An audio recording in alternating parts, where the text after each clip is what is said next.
Менің отбасым, менің байлығым, балаларсыз отбасы иісі жоқ гүл сияқты. Жанұясыз адам жеміссіз ағаш сияқты. Жақсы отбасыда жақсы балалар өседі. Жанұя бақыттың тірегі.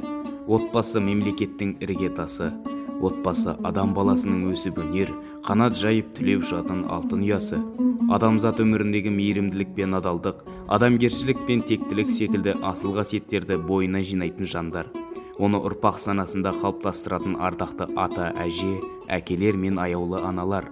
Ата-ана отбасының негізгі діңгегі, бастапқы дәнекері. Дәстүрлі қазақ отбасында ата-ананың қадірі ерекше әспеттелген. Мен Қалия Сәлбей, Қалқаш Жастарбаев атындағы 10-шы сынып оқушысымын.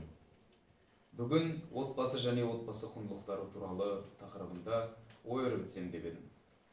Осы орайда отбасы құндылықтары туралы атамен сұхбаттасқым келіп отыр. Ата, отбасы құндылықтары және тәлім-тәрбие туралы не айтасыз? Балам, отбасы құндылық дегені, отбасы деген бұл үлкен қомақты әңгіменің бірі ғой. Отан отбасынан басталады дейді. Тәрбиенің ең тамаша мектебінің бірі ол сенің отбасың, жанұяң болып есептеледі.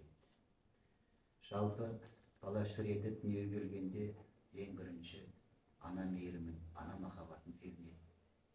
Әкесі оған асқар тау, ақылшы, үлкен тәрбие мектебінің белгілі бір мүшесі болып қаралады. Сен сол жанұяңнан алған тәрбие арқылы үлкен өмірге сапар шегесің. Ертең соның бәрі саған сабақ болып келеді. Тәрбие бұл үлкен мәселе. Бұл жанұядағы әрбір адамның адамға берілетін бір тәрбиелік құндылықтары. Яда не көрсең, ұшқанда сомаласын дейді. Жанұяңдағы тәрбиең, әкеңнің, шешеңнің не істеп, не ойып жүргенің бәрі бұл саған өмірлік сабақ болады. Жақсы болады, жаманы болады. Жалпы қуанышыңды да, қиыншылығыңды да сол отбасымен бөлісесің. Әке көрген аужынар, шеше көрген томышет дейді. Әке сені өмірге тәрбиелейді. Ана қыз балаға деген үлкен білім ордасы болып есептеледі. Қыздың жол жіңішке дейді ғой. Жалпы біздің ұлт қыз балаға өте үлкен құрмет көрсеткен. Ол жат жұрттық. Қыз қонақ деп өз үйінде жүргенде оған үлкен құрметпен қарап, басынан сипап, сол өзінің үйінде дастархан болсын, қай жерде болсын төрге тұрғызған. Ал ол бала, ол қара шаңырақтың иесі, отағасы болады ертең. Сол елдің туы болады деп, оған да ерекше көңіл бөліп, дұрыс тәрбие беруге тырысқан. Біздің тәрбиенің өзі жалпы біздің салт дәстүріміз, әдет ғұрпымыз. Соны дұрыс ұстана білуіміз керек. Соны бағалай білуіміз керек. Жалпы тәрбиенің өзі,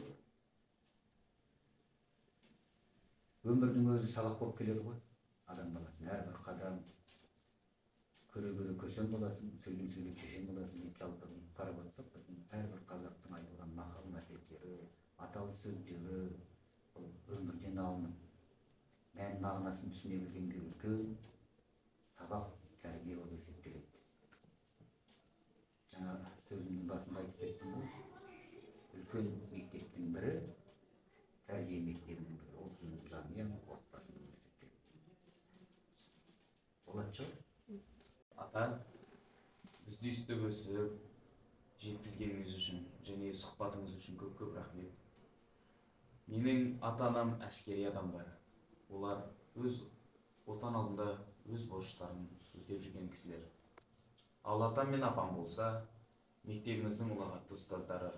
Өз отбасын ғана тәрбиелеп қоймай, және барша адам баласына білім нәрімен сусындатып жүрген кісілер.